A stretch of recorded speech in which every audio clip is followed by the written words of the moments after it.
Assalamualaikum warahmatullahi wabarakatuh. Perkenalkan, saya Katrimayanti SPD, peserta Lasar tahun 2022, angkatan keempat, kelompok 3. Adapun materi yang akan saya jabarkan pada video ini yaitu mengenai isu-isu strategis kontemporer negara Republik Indonesia.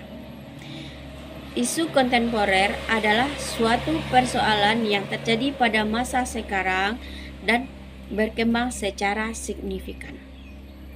Beberapa isu strategi kontemporer negara Republik Indonesia yaitu yang pertama, korupsi.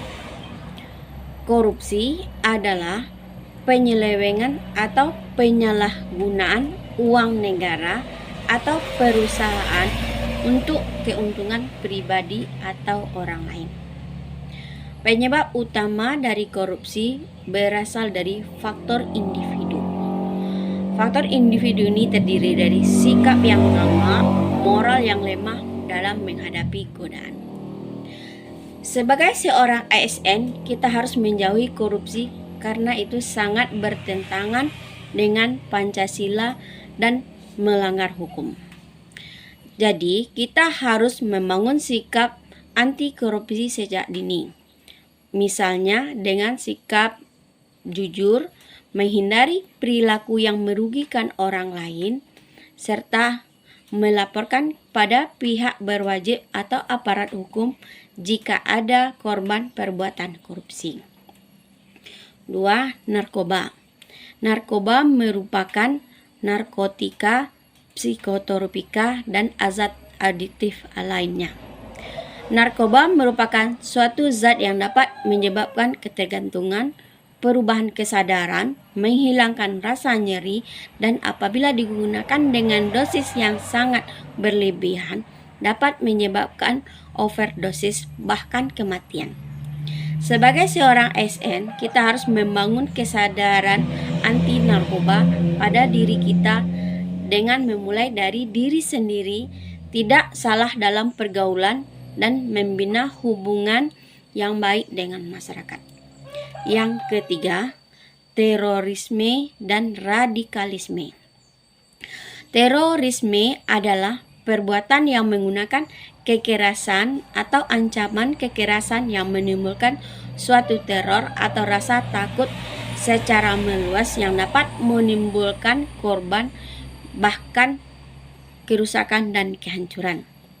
Radikalisme merupakan sikap atau perilaku yang menginginkan perubahan yang dilakukan secara ekstrim dan kekerasan, namun tidak sesuai dengan nilai-nilai yang ada. Membangun kesadaran anti terorisme dan radikalisme. Sebagai ASN, kita harus menanamkan rasa nasionalisme yang tinggi dalam diri kita dan ikut serta berperan aktif jika negara dalam terancam.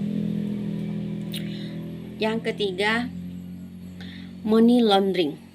Money berarti uang, laundering berarti mencuci. Money laundering berarti pencucian uang, atau dalam arti luas yaitu suatu tindakan atau upaya untuk menyembunyikan uang atau dana yang diperoleh dari aksi kejahatan sehingga seolah-olah tampak milik sah harta kita. Sebagai ASN, kita harus menjauhi money laundering dengan menanamkan dalam hati apa yang kita miliki cukup dan menjauhi sifat tamak. Yang kelima, kejahatan mass communication, cybercrime, hate speech, dan hoax. Cybercrime merupakan kejahatan dan beroperasi di dunia maya, di mana menggunakan jaringan komputer atau internet. Contoh cybercrime diantaranya adalah membuat konten yang ilegal dan disebarkan di internet, hacking komputer orang lain. Hate speech. Hate berarti benci, speech berarti bicara. Dengan demikian dapat diartikan hate speech merupakan ujaran kebencian di mana bermaksud untuk memprovokasi atau mempengaruhi orang lain yang disampaikan seseorang di muka umum. Hoax merupakan berita palsu atau berita yang belum tentu kebenarannya. Sebagai ASN, kita harus menggunakan media sosial secara bijak. Gunakanlah hal yang positif, serta biasakan selalu cek informasi yang diterima terlebih dahulu terkait kebenarannya. Yang kedua, cara ASN menghadapi isu dan perubahannya. Sebagai seorang ASN, kita harus bisa menghadapi isu dan perubahan yang ada di era global saat ini dengan cara menumbuhkan dalam diri rasa nasionalisme yang tinggi, bersikap jujur, bekerja sesuai dengan Pancasila dan undang-undang, membina hubungan baik dengan rekan kerja, hindari stres, mendepankan dalam hati tentang pentingnya bela negara, mengamalkan Pancasila, dan bijak dalam bersosial media. Yang ketiga, teknik menapis isu dengan USG. USG merupakan salah satu alat bantu tapisan dengan kriteria sangat USG atau tidak sangat USG. Urgensi, artinya seberapa mendesak isu harus dibahas, dianalisa, dan ditindaklanjuti. Seriusness, artinya seberapa serius suatu isu harus dibahas dikaitkan dengan akibat yang akan ditimbulkan. Growth, artinya seberapa besar kemungkinan buruknya isu tersebut jika tidak ditangani segera. Isu-isu yang ada di lingkungan kerja saya yaitu berupa kurang optimnya penggunaan media pembelajaran yang digunakan oleh guru dalam proses belajar mengajar. Yang kedua, kurangnya kemampuan siswa dalam mengamalkan sila-sila Pancasila, terutama sila pertama dalam kehidupan sehari. Yang ketiga, rendahnya kemampuan membaca siswa, khususnya kelas 2 dalam membaca kalimat.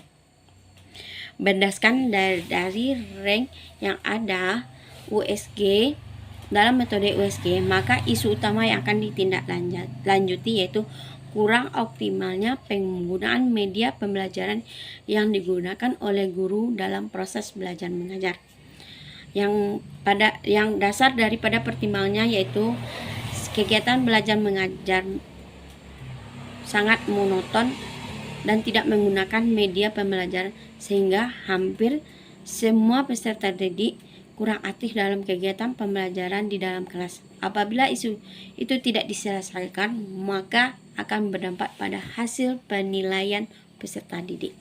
Terima kasih.